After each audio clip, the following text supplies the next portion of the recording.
Herzlich willkommen, Marcelena. Wir freuen uns sehr, dass du dir heute die Zeit genommen hast, um einfach über deine Erfahrungen zu sprechen und einige Fragen, einfach die, glaube ich, für viele andere genauso relevant sind, zu diskutieren. Vielleicht fangen wir kurz damit an, dass du vielleicht dich kurz vorstellst, damit die anderen wissen sozusagen, mit wem wir heute es zu tun haben. Sehr gerne. Auch von meiner Seite ein herzliches Dankeschön für die Einladung, Simeon. Ich freue mich auch hier zu sein und freue mich auch ein bisschen was über mich und über unsere Security erzählen zu dürfen. Kleiner Hintergrund, ich bin mittlerweile 20 Jahre im IT-Security-Bereich tätig, also über 20 Jahre.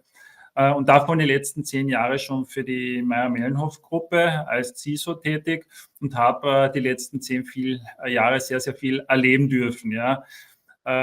Vielleicht auch noch ein paar Worte kurz zur Mayr-Melnhof-Gruppe. Wir sind Europas führender Produzent für Karton und Faltschachteln. Wir haben 53, also man muss immer schauen, wir sind gerade ziemlich auf Einkaufstour, also wir expandieren massiv, aber so, wenn wir 2021 hatten wir ca. 53 Produktionsstandorte auf 3 Kontinente, davon 6 Karton- und 46 Packaging-Standorte. Wir haben jetzt ca. 13.000 Mitarbeiter, sind aber ständig am Wachsen.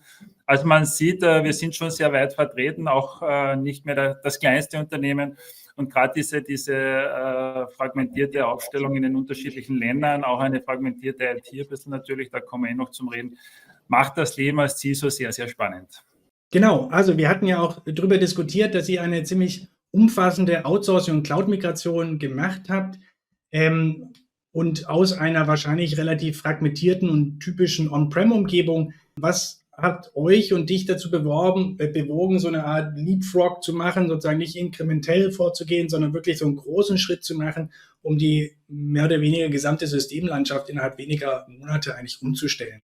Das hat vielleicht auch mit unserem Vorstandswechsel zu tun. Wenn man sich die Mayr-Melnhof-Gruppe anschaut, wir sind ein Traditionsunternehmen, ein österreichisches, mit einem zwar langsamen, dafür immer einem stetigen Wachstum gewesen. Wir haben aber vor circa 2,5 Jahren einen Vorstandswechsel gehabt und der neue Vorstand ist sehr auf Expansionskurs, wie ich gerade gesagt habe. Also wir haben jetzt die letzten Jahre einige Werke gekauft, es stehen jetzt schon wieder einige zur Übernahme an.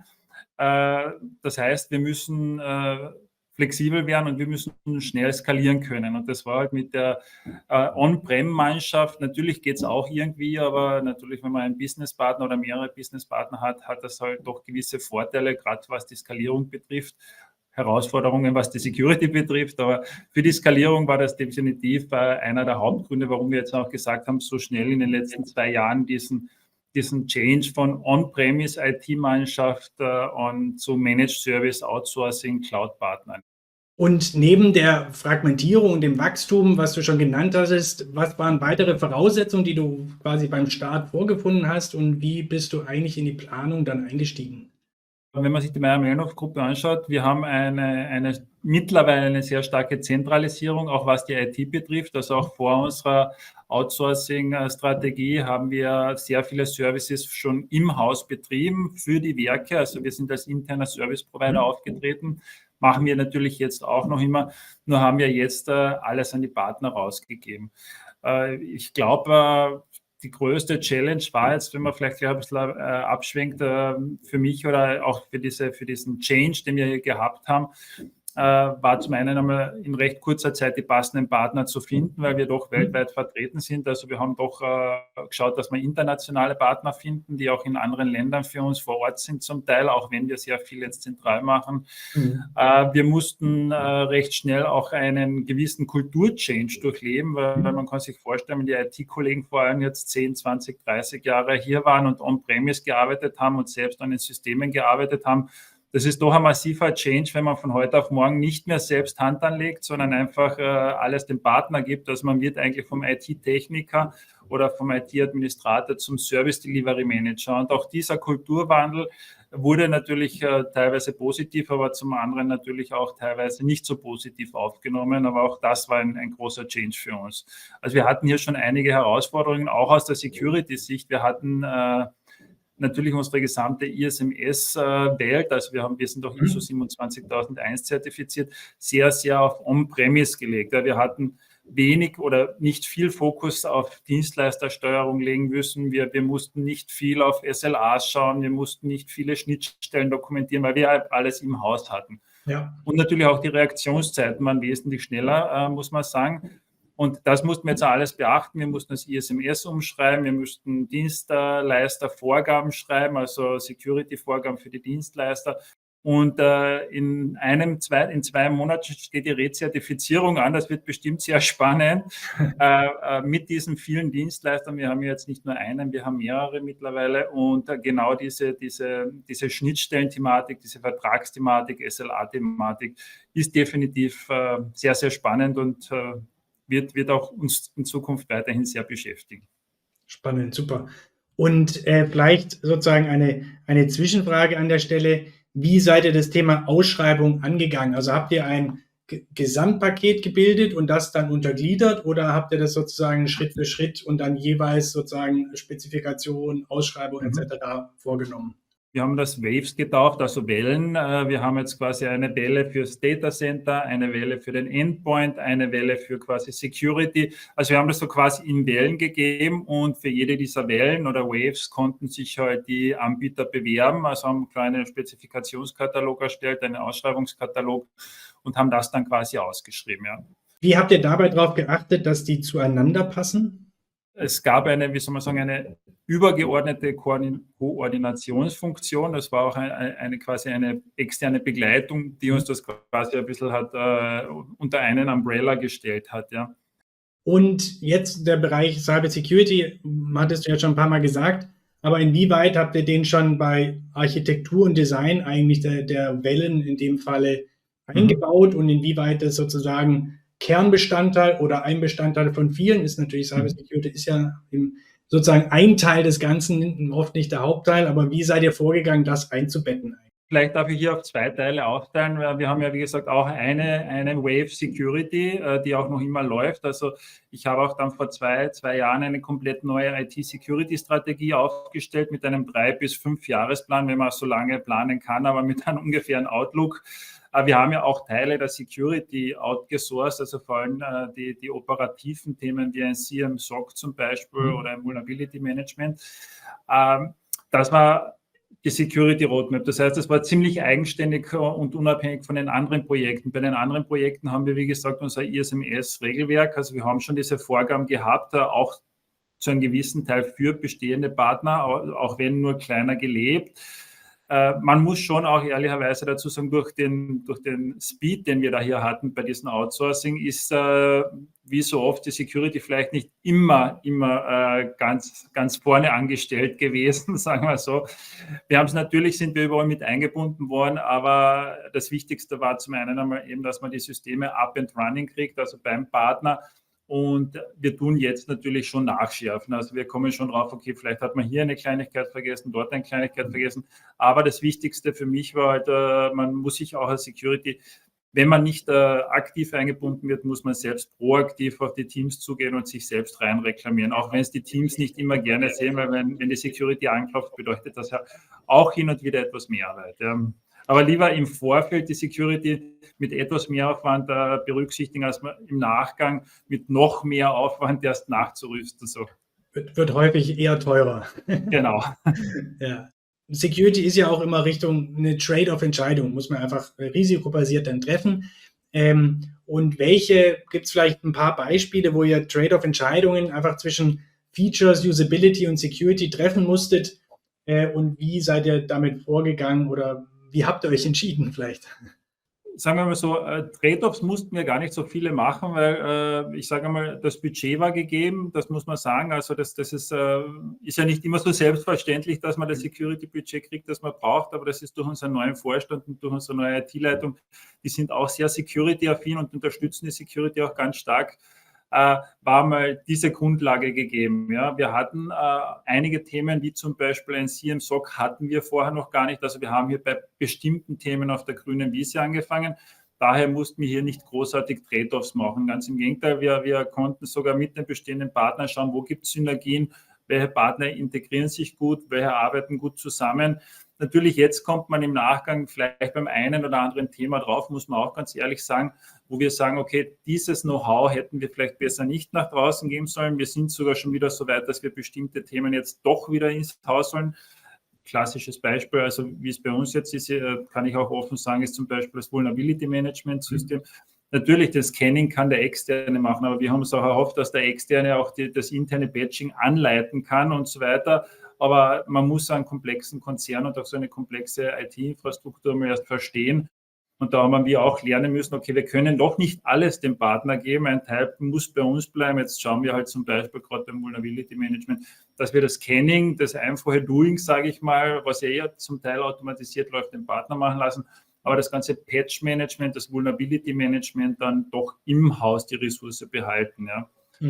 Aber im Großen und Ganzen muss ich sagen, mussten wir hier keine großen Abstriche machen. Super, cool.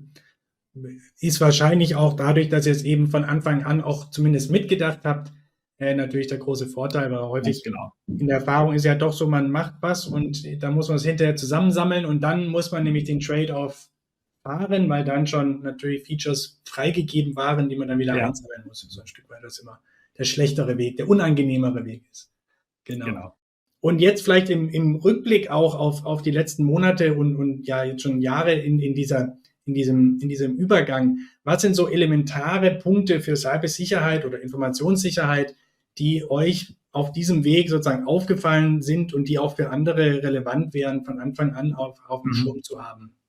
Also eines der Hauptfindings, aber ich glaube, da spreche ich jedem CISO aus der Seele, das ist ja heute auch kein Geheimnis mehr, ist, dass man die Security ganzheitlich betrachtet. Auch wir haben es bis vor kurzem, muss ich sagen, nicht ganzheitlich betrachtet. Wir haben zum Beispiel die OT, also die Industriesicherheit, den Werken überlassen, weil wir eine klare Schnittstelle war, die IT gehabt haben. Nach einigen internen Diskussionen und Überzeugungsarbeit, muss man auch sagen, haben wir uns darauf geeinigt, dass auch die OT-Security zu uns in die Group Security wandert, weil es einfach wichtig ist, dass man das ganze System, Infrastruktur oder IT und OT als Ganzes betrachtet. Ja, es verschmilzt ja auch immer mehr. Ja. Man holt sich die BI, das Analytics, holt sich immer mehr Daten aus dem OT-Bereich. Der OT-Bereich holt sich Produktionsdaten, Produktionsaufträge aus der IT. Also es wird immer mehr vernetzt. Daher ist, glaube ich, das A und O, dass man Security ganzheitlich betrachtet. Und jetzt natürlich mit den ganzen Partnern und mit den Outsourcing-Partnern und natürlich dann auch noch mit der Cloud zukünftig, muss man hier auch die Partner immer mehr ins Boot holen. Ja. Also ich glaube, das ist einmal einer der wichtigsten Punkte, diese ganzheitliche Betrachtung, würde ich mal sagen.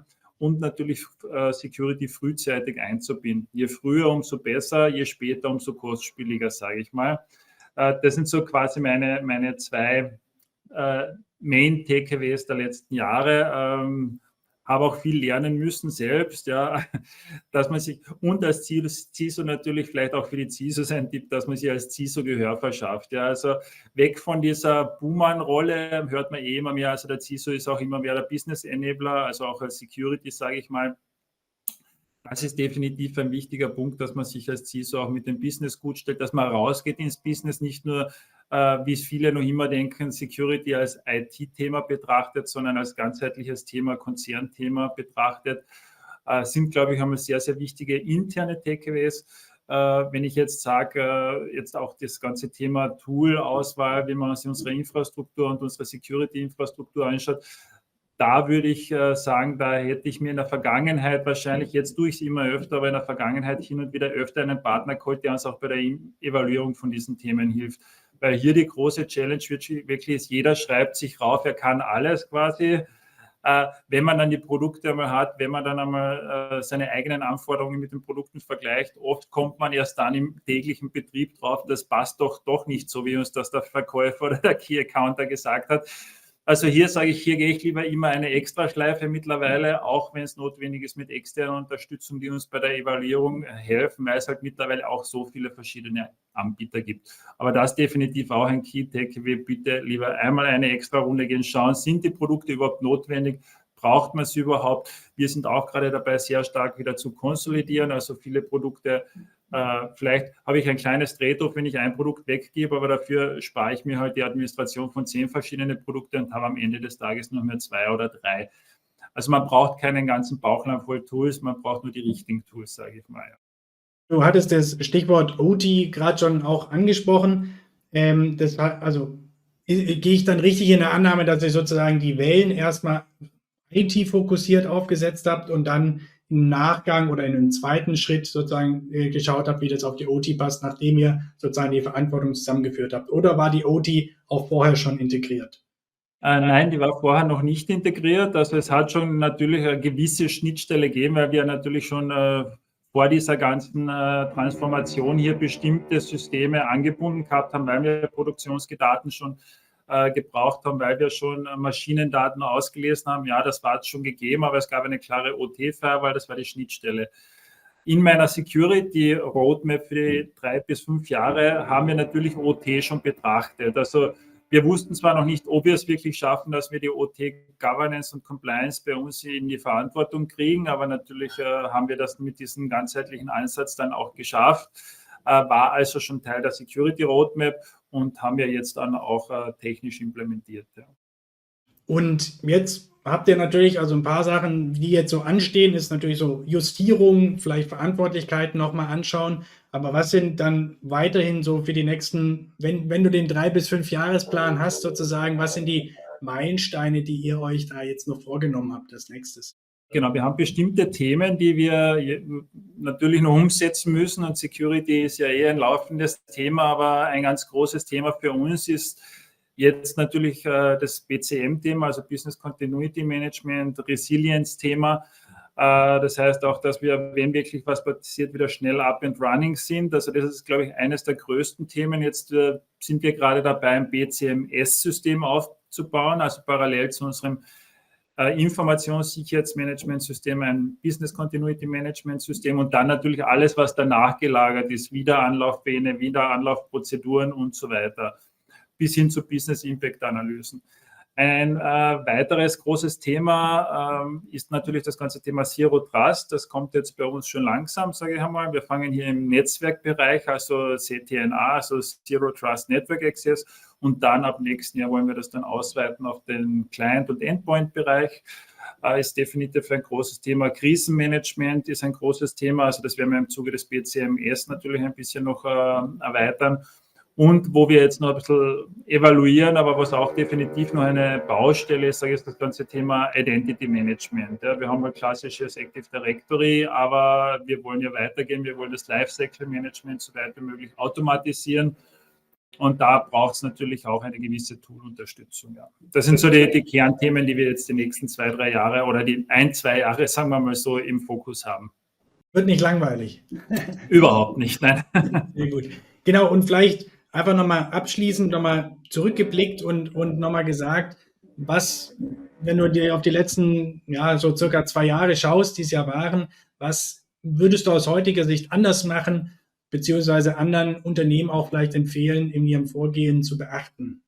Also ich glaube, das Allerwichtigste ist es, vor allem sobald auch externe Partner ins Spiel kommen, klare Rollen und Verantwortlichkeiten. Damit haben wir heute noch zu kämpfen, obwohl man hat Verträge, aber wenn die nicht sauber gestaltet sind, wenn die Prozesse nicht sauber gestaltet sind und vor allem die Verantwortlichkeiten und die Ansprechpartner nicht sauber gestaltet sind, dann hat man im Nachgang sehr, sehr, sehr viele extra Schritte zu tun und ich glaube, das ist einmal das Allerwichtigste, damit man klar definiert, wer ist für was zuständig und das am besten natürlich auch verschriftlicht. Also das ist mein Key-Learning aus den letzten 2 Jahren.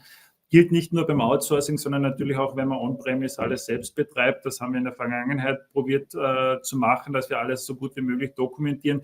Das ist jetzt im Zuge dieser schnellen Transformation vielleicht ein bisschen untergegangen, weil es ist immer einfach zu sagen, ja, das macht alles der Partner, aber im Daily Doing merkt man dann doch, dass es nicht so ist, dass das einfach der Partner macht.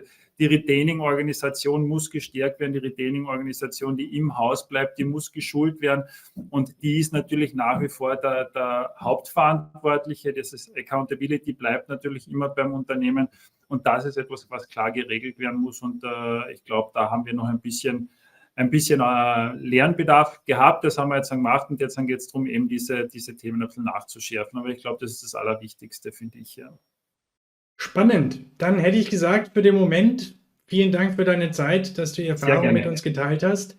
Ich glaube, es lohnt sich wahrscheinlich in einiger Zeit wieder reinzuhören, wie ihr quasi die nächsten Schritte gemacht habt. Und für den Moment herzlichen Dank und viel Erfolg auf dem Weg weiterhin. Vielen Dank und danke für die Einladung. Bis bald. Ciao.